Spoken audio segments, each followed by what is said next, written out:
welcome back to my channel. I am Becky Choi, your postpartum corrective exercise specialist. So I just came back from a Caribbean boat cruise with my family. It's been a really long time since I had a vacations outside of Canada, so it's been so good. And not to mention it's winter time here, so like going to somewhere hot and warm that I can just wear a tank top and bathing suit and diving into the ocean was amazing. And so I wanted to share with you the 10 tips to help me stay fit and stay healthy and just be on track with my health and fitness goal while on an all-inclusive vacation. Shall we dive right in? If you're on a inclusive vacation like on a cruise, they ask you to buy a drink pass to get soda drink, to get alcoholic drink other than water and maybe some coffee and tea that they provide on a cruise. Don't get a drink pass. When you have a drink pass, you're just tempted to get a soda here, get an alcoholic drink there. You're just tempted to drink all these sugary drinks all throughout the day because you're like, oh, I got this pass now, I don't want to waste it. Just drink water. You can add some fruits in your water from the buffet, and then once in a while if you really just wanted to have a beer and a glass of wine with your dinner or with special occasion when you wanted to celebrate with your friends and family, that's okay. That's that's the time that you will be drinking it up. So if you're on a all-inclusive vacation that just includes everything for you in the resort, try go for drinks that are non-sugary, something that is low in calories, so that you're not just consuming calories all day long, because you could use these calories for your food. That's my number one tip. Do not get a drink pass. Now the second tips I have for you is start with a really healthy, hearty breakfast. Look for whole grain bread, oatmeal, yogurt, eggs. You can look for turkey bacon, something that is non-fattening compared to like the really fatty bacon. And also do not just dump dressing and syrup onto your eggs. And like if it's an egg benedict, tell them to modify it, reduce the dressing to just half of it. And you don't need so much syrup on your French toast, just a little bit. It's the taste that you're looking for, right? To satisfy your craving. But start with a breakfast that is high in protein with eggs, oatmeal, so that you're filled with energy to start the day, and then so you're not sugar high.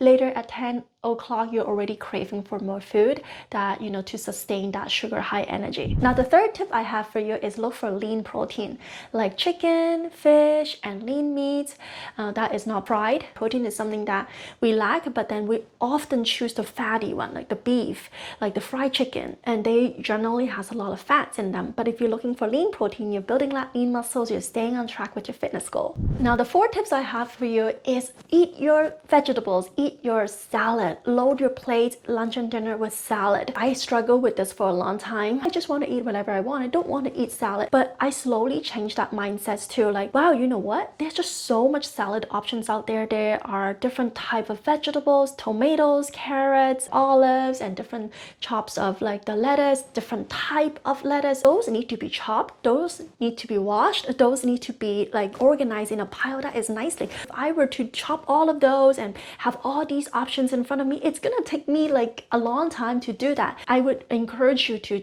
really eat your salad and see it as in like it's saving you time. There's so much options, so much variety out there, something that you don't normally do at home because it would just take you so much time to do it. And then on top of that, do not dump dressing onto your salad. Like I see so many people on the boat, they just like dump like Caesar dressing or like any dressing. Like salad may be here, but dressing is up here. I see people put a lot of croutons on it. They put lots of like bacon bits on it. It will be counterproductive to what you want, because you wanted to eat salad, you wanted to get the nutrients and minerals and vitamins from the vegetables, and also on a low calorie so that you have room for other choices. Normally, I would tell you to mix a bit of dressing with filtered water, maybe 1/4 of it dressing and then 3/4 water. You mix it together, you spread it, it spreads so much better. It's so much smoother. It's not as thick and not as salty. Some of the sauces are quite salty to me, but I have a better options for you because you have so much choices in the buffet. What you can do is you can pick a lean protein you like. Maybe it could be the fish,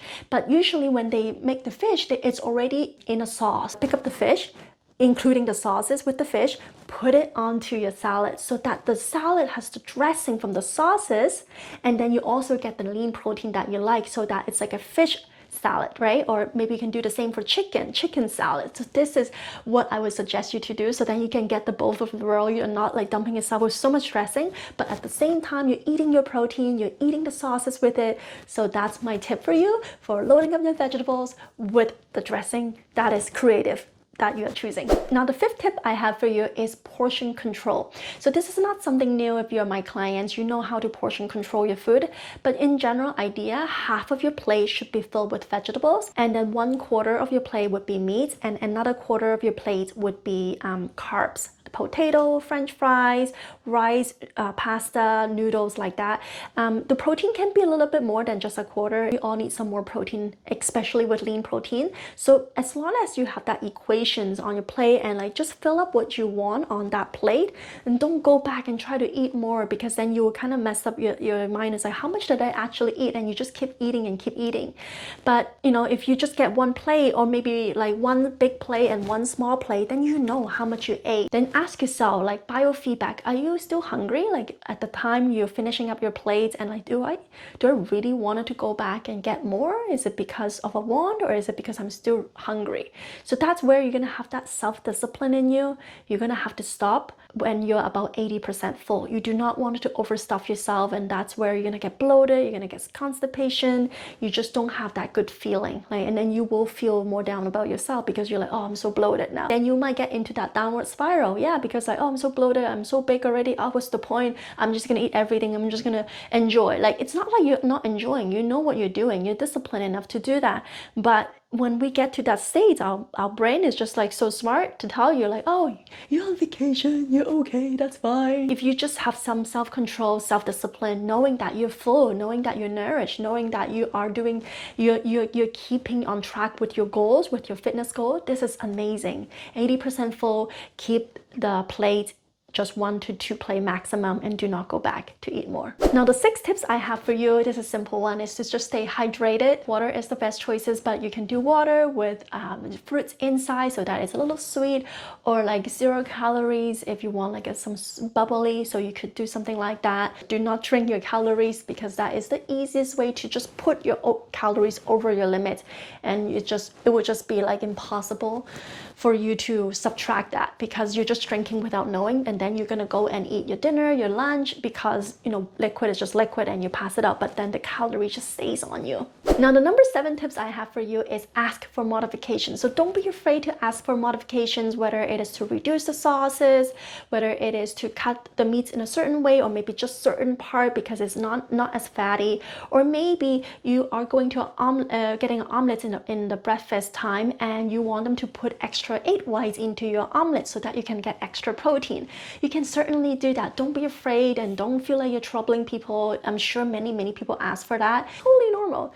Don't feel silly and don't feel bad. Now the 8th tip I have for you is pack some protein bars with you, protein shake, maybe like, you know, the individual size protein shake, bring it with you. If you're going on an excursion, like you're going outside of the resort, or you're forced to eat at a restaurant, or maybe you just don't have time to eat because you're running around for that excursion, so bring some protein bar, or like even like a beef jerky with you, protein shake with you, so you have water, you can shake in your bottle, and you can drink it like that to refuel you. And you would just be like grabbing whatever you like, and that is normally like not the healthiest food that you find. Now the 9th tip I have for you is to increase your step, and I think this is no-brainer. When you're on vacation, you're on your foot more, you're walking more, you are being more active, and you will swim. I do see a lot of the people on the boat cruise, they are in the pool, yeah, they put the legs in the pool, but they're just sitting there. Maybe they're chatting, maybe they are drinking the alcohol, the past that they have. I really wish that if you're on vacation, just go out and enjoy and explore and being adventurous with your kids, and don't just sit there and like just watch your kids to play, watch your kids to swim with them. If you are normally, let's say you're doing I don't know, 6,000 steps at home, double that. Make it 12,000 steps. It's very easy to achieve because there are a lot of places that you're gonna go. Make sure you also track on your phone, so that's easy for you to gauge how many steps you are by mid-afternoon. If you're at mid-afternoon, you only have 2,000 steps, then you know you have a long way to go. Walking will help you to just to feel more refreshed and also taking away some of those calories that you're eating. Now, so that leads me to the 10th tips is to get your workouts in. And I understand it's quite difficult to work out when you are in a foreign place and maybe, you know, you're doing a lot of stuff already with your kids. So try to do it whenever you can. I know it's probably not every day and maybe not even every other day. I would just try to do a 15 minutes HIIT workout. Put on that 15 minutes, don't even think about anything and just do it. You'll be tired as soon as you sit down, I assure you that, because as soon as I sit down, I just wanted to sleep and take a nap and do nothing, and I don't want to get up anymore. So before you go and sit down, just put on that 15 minutes video and just do a HIIT workout. Sweat more, move more, dance more, and you will burn that extra calories that you already are consuming, because I can assure you probably consume more calories than you would normally at home, and that's totally okay. And I think you should, you know, it's you know, we need to enjoy and not stress so much about the food, but hopefully you're following those tips that I'm giving you, but not to stress about that, because you're on vacation, you're with your family, and it's fine, it's fun and it's fine. But just that in order to compensate that, besides walking, try to move more. And I think HIIT workout would be very beneficial for all of us mama here with like little space, and you have a kid and you don't have time and you're not going to the gym because, you know, nobody's looking after the kids, right? So then you just do it in the room, something that is easy and quick and fun. Maybe even your kids can kind of watch you and, you know, follow you along with it. I think that would be a really good example that you're setting for the kids. Yeah, mommy is on vacation, but mommy is taking care of herself. All right, so those are my 10 tips. I hope that you find it useful and helpful. If you have any more tips, comment down below and let me know what you think about this video. Lastly, I just wanted to say we deserve to love ourselves. We deserve to put time and efforts into our body, and it's so worth it. We will go through seasons of life where like, okay, we are always at home and we are taking care of the baby. We'll also go through a season where like, okay, kids are getting older now, we can do more stuff. There's always gonna be something that is different. Anticipate that changes will come. But for you, it's about building a habit that is gonna sustain you and last forever, because it's already in you. It's something that you do anyways. All right, talk to you later. Bye-bye.